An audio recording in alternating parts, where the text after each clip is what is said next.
Hello, everyone! We are at another episode of Voicing Artists' Original Characters. So today we are going to be working with an artist named DiscreetlyDraw, pronoun she, her. Their character's name is Miss A, or Allison Morgan is her actual name. Now, I have some universe and some history for this character in the world that they live in, so let's see what the artist has told us. So, Miss A is a demon from her original story, Upside Down. So in Upside Down, demons are souls that haven't finished the cycle of life and are staying on the Celestials' realms. Some characters embrace this term demon, and so they adopt traits associated with these beings into their appearance, like horns and fangs, colorful skin, and other natures. Miss A is asexual. Hello, thank you, join the party. And her occupation in the Upside Down is Soul Resource Manager. So in other words, she oversees all the recruiting, interviewing, and hiring of new demons and acts as a link between the organization's management and its employees. So she spends all of her time working, and she has a very keen sense of smell. All of these are little tidbits and traits about her and about the world that she lives in, but it does tell us that demons, the word in this universe, doesn't inherently mean evil creature from hell. And I think that's very important.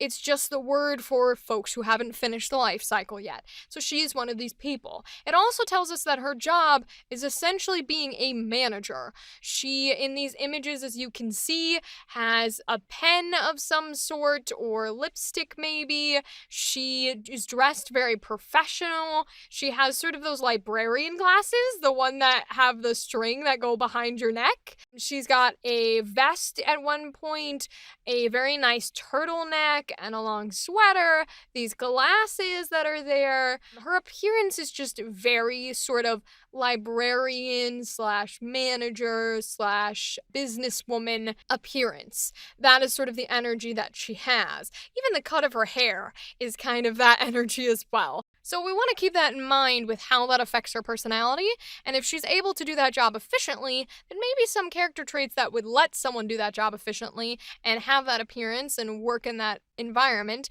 might be attached to her. So some of these personality traits that the artist gave us are calm, reserved, gracious, skillful, and secretly sadistic and morbid. So they did give me a little bit of a clarification on secretly sadistic and morbid, because that's a huge thing to throw in there for a character that's not inherently evil. They said that strange and curious information passes through her hands about these souls that she's managing, and sometimes you can see her smile or giggle when she reads the gruesome and disturbing records from a demon's past. So that's an interesting tidbit. We might be able to play with that a little bit. I also think reserved is very clear, even in her smiles and her eyes here. They're very, very tiny. You could even argue it's like the Mona Lisa, where is she really smiling? She looks more like she's kind of evaluating me with her eyes, and like maybe even condescending a little bit. I don't know if I'd call it a smile. It's very reserved, you cannot quite tell what she's feeling or what she's thinking, except that she's clearly looking at you and looking you up and down to determine what kind of person you are, or what kind of soul you are in this case. I also really like skillful, because it's a reminder that yes, she's reserved, yes, she's calm, but she's still good at her job. So if you try to start causing a ruckus, she can still put you in your place. It's just that she doesn't need to give off this sort of brave, strong, I'll beat you up energy, because it's not the position that she holds. It's not her personality. But she could. And that's something to remember. Adjectives and things that I get from these drawings: intelligent, right? If you are more of a business person, you have to be book smart to some degree. You have to be intelligent. You have to be maybe a little cunning, right? And I also think she's decisive, bureaucratic, a little authoritative. I think she's not just intelligent enough to be in charge, but I think she's got a little bit of a foothold, if you will, the type of she wears the heels and sort of puts it on your face type of energy. She's very serious. Again, we don't have a smile on her face, really. She's no nonsense. And I think that's definitely apparent because if sometimes you can see her smile and giggle, then she has to consistently give off this energy of nothing's funny and I'm always serious and you can't make me laugh and you can't joke with me and don't try to pull anything, because then when you do notice her smiling or giggling, you're like, oh my God, she can do that? It's like the teacher that's always like super, you need to know what you're doing and I expect all my essays early because on time is late. And then you see them like smile at like a picture and you're like, oh my God, didn't know they could smile. I would also say dangerous. This is an interesting one. I think it goes a bit with skillful. Reason why I say dangerous is because her eyes are very sinister to me. And I don't necessarily mean sinister as in she is a villain, right? She's plotting evil things and plotting the demise of the universe. I just mean it in a dangerous way. I mean it in a way that she is in charge. She runs this. This is her business. This is what she does. She does it well. And if you try to step to her, if you try to cause chaos in her formally well-defined area, if you try to be a nuisance, she will snuff you out. She's very much like, no, not here. You want to go be stupid? Do it somewhere else. I don't care. I won't get in between you being an idiot or being a villain or being a hero outside of my domain. But you don't get to do it here.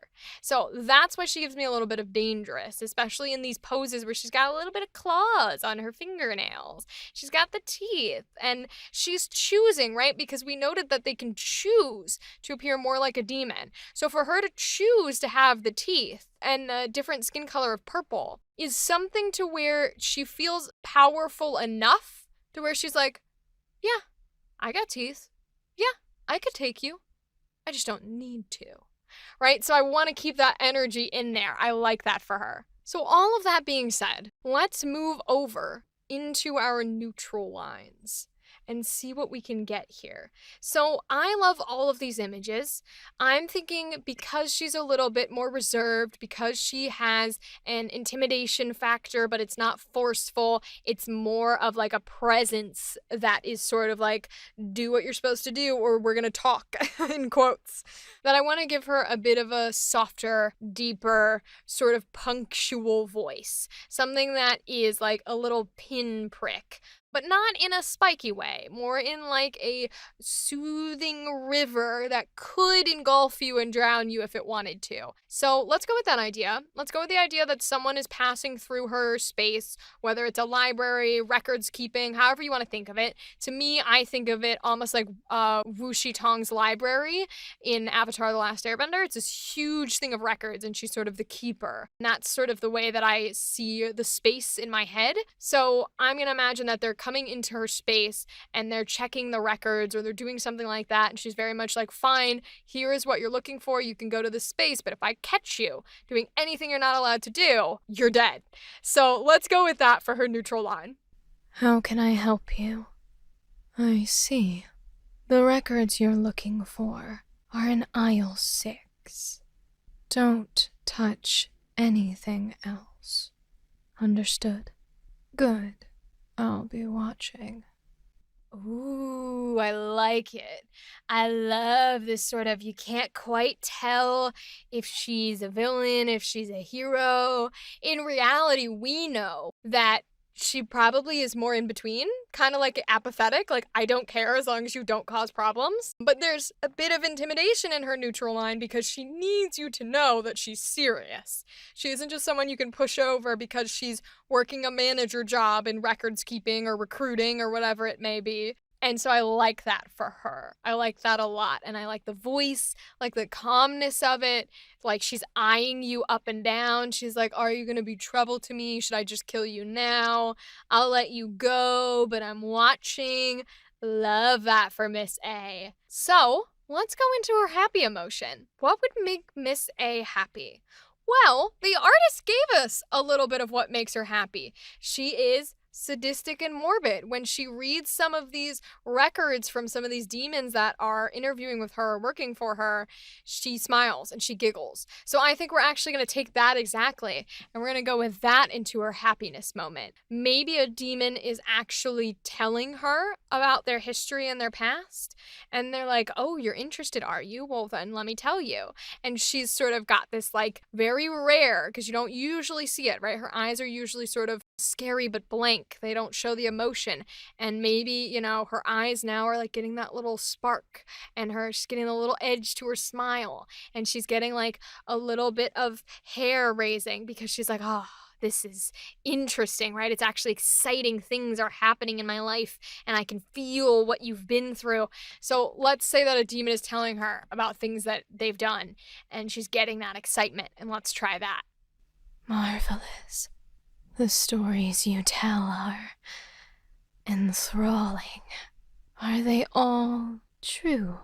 All the things that you've done? Lovely. Ooh! It's such a quiet, soft little excitement. Like, she's so reserved that even her emotions are very, like, you would have to tap in so closely to see that she's excited and overwhelmed. But we can sort of hear it in the shaking of her voice, in her breath coming into how she's speaking, into the little bit of right, that's coming in when she's hearing about these stories, and the words and the choices that she makes. I love it, I love it, I love it. Beautiful happiness, sadism in there, a little bit of morbidity in there. We love it. Bit into the villain territory, but again, not necessarily the case, just sort of what she enjoys. So let's move on to angry. I think making her angry is quite simple. You disregard what she said. You go against her rules. She is in charge. If you do something she clearly said you're not allowed to do this, then you're dead. I think it's going to be cold. I think it's going to be heartless. And I don't think it's going to be overly emotional. I think it's going to run in that vibe that we've been giving her generally. And it's going to be very, I told you not to do the thing. You did the thing. You are dead. Goodbye. Gone. Forever. Out. So let's try that. Sit down. You have violated one of our policies, and there are no second chances in this industry.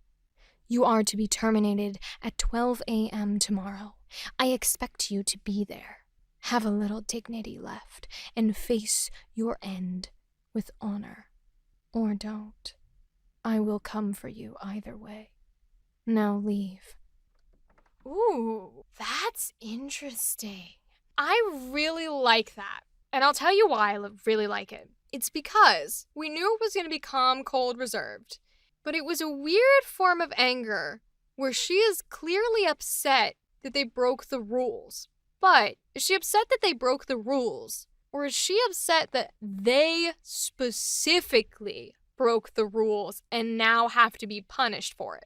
Because with the type of personality she has, even if it was like her child or her loved one, she's going to do whatever the rules say. The rules say you need to die for this, you're going to die for this. Sorry, but you did it.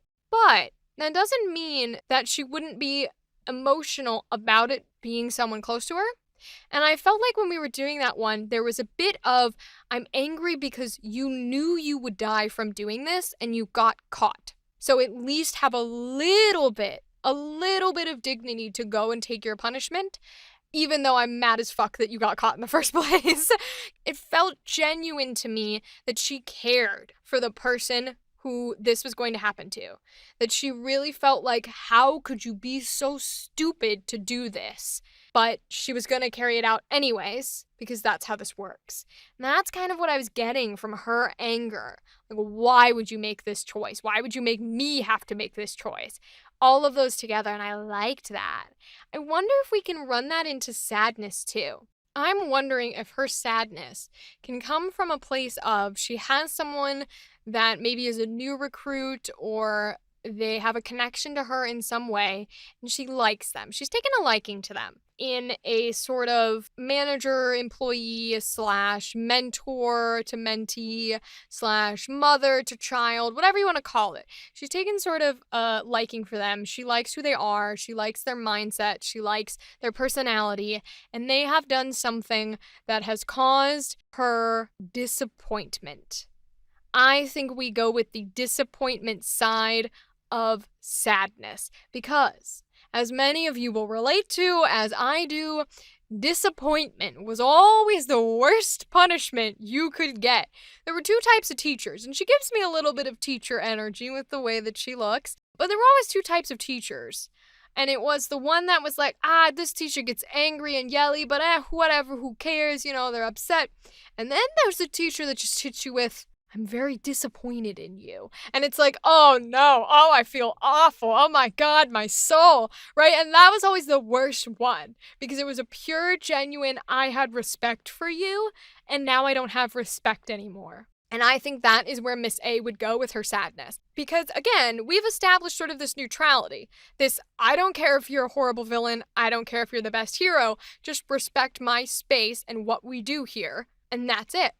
And so I don't think it's super important whether this individual is good or bad or what even they have done. I think it's just important that Miss A has seen or acknowledged or come to terms with what they have done, and they've done it recently, and she's really disappointed that they've made this choice. Because again, she's a rule follower, where she might be angry at someone she cares about for being so stupid to do something that would cause them to die, and she's like, why in the hell would you do that? Now you're caught, now you have to leave me, now I have to kill you, why? I think it's that same sort of standpoint of like, why would you do that thing? Like, you could have been so great and so amazing, and you've chosen this stupid thing, and she's just sad for them. So let's go for that and do sadness. I don't get many people through here who show promise like you did. I had such high hopes for you one day, and you have let me down. I should have expected this. Ooh. Again, a weird version of sad. Weird in a good way. Because we're in disappointed territory. We're in, I chose to believe that you could be something greater than you are, and... right? It's a big sigh. It's a big sigh energy. That is her sadness. Her sadness is a, damn, you're an idiot, I'm an idiot, this is what I get. This is what we deserve. This is what it's amounted to. So disappointed. I love that her version of angry is like this weird mash of, oh my God, you idiot. And her version of sad is like, ugh, why?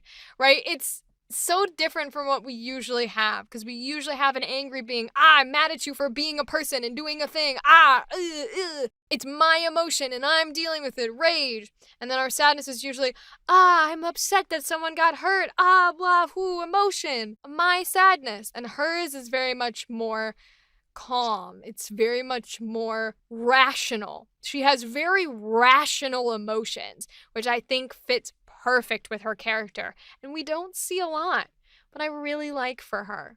So that is Miss A. We have had a lovely time playing with her today. Thank you to DiscreetlyDraw. Everyone go follow our artist down in the description. Of course, subscribe so you can see more episodes, but I will catch you guys next time. Goodbye!